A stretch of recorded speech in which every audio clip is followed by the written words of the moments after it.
me help you read sheet music. Now I know what you're thinking. Do I even need to read sheet music? Metallica never learned how to read sheet music. Well, my name is Matthew Schwartz and I've been drumming for 5 fat years now. And I can play a variety of different genres of music, ranging all the way from reggae Get up, stand up for your rights. to metal. I play jazz, big band, and small combo, rock, grunge, and punk. And I think reading sheet music will only expand your musical capabilities and make you better. So let's get into it.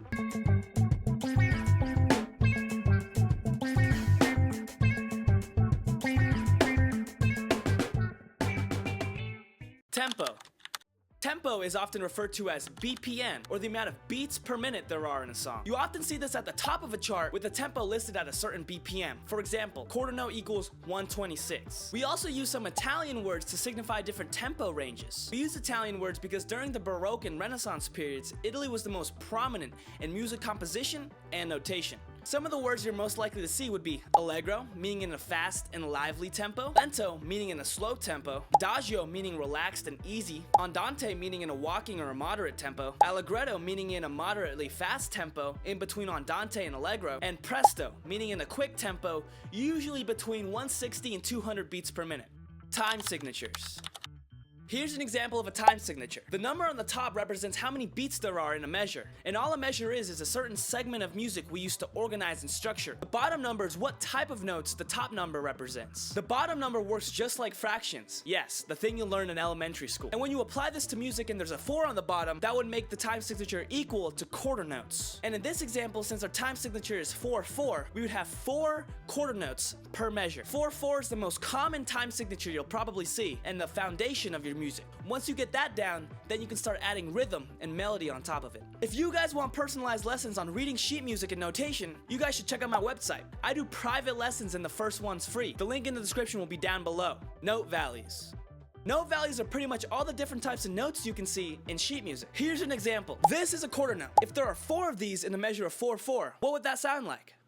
You got it? Well, it should sound like this.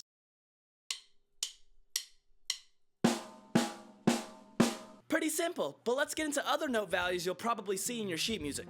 This is a whole note, and it takes up the entire measure. In a measure of 4/4, it would take up 4 beats. This is a half note, and it would take up half the measure. So in a measure of 4/4, it would take up 2 beats. This is a quarter note, what we just talked about, and this would take up a 1/4 of the measure. And in a measure of 4/4, you would take up 1 beat. This is an eighth note, and it would take up an eighth of a measure. So in 4/4, it would take up half of a beat. This is a 16th note, and it would take up a 16th of a measure. And in 4/4, it would take up a 1/4 of a beat. This is a 32nd note. It would take up a 32nd of a measure. And in 4/4, it would take up an eighth of a beat. We also have rhythms called triplets, which fit 3 notes into a singular beat. This is a quarter note triplet. It looks a lot like a quarter note, but all it has is a 3 on top. These would take up a 1/6 of the measure, and in 4/4, it would take up 2/3 of a beat. This is an eighth note triplet. Same thing with the quarter note. The eighth note looks a lot like an eighth note, but with just a 3 on top. It would take up a 1/12 of a measure, and in 4/4, it would take up a 1/3 of a beat. Here's a 16th note triplet, and it's a lot like the rest. It takes up a 24th of the measure, and in 4/4, it would take up 1/6 of the beat. Rests. Rests are just like notes, but we don't play them. They're silent. Here are the rests you're most likely to see in your music.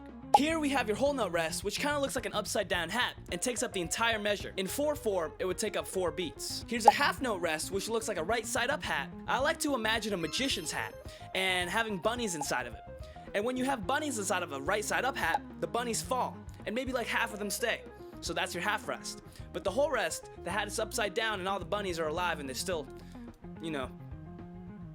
hanging in there. Half rest takes up half the measure, so in 4/4 would take up 2 beats. Here's a quarter rest. It takes up a 1/4 of the measure, and in 4/4 would take up 1 beat. Here's an eighth rest. It would take up an eighth of a measure, and in 4/4, 1/2 of a beat. Here's a 16th rest. It would take up a 16th of a measure, and in 4/4 would take up an eighth of a beat. Here's a 32nd note rest. It would take up a 32nd of a measure, and in 4/4 would take up an eighth of a beat. Applying these concepts to a groove.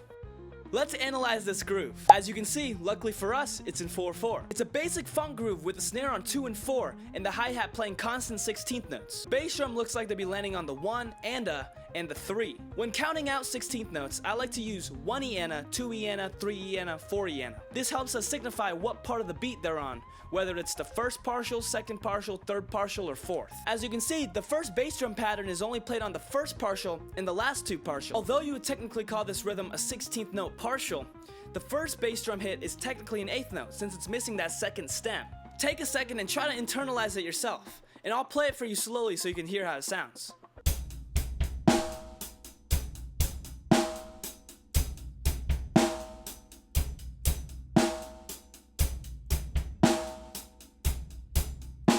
Speed that sucker up and it'll sound like this.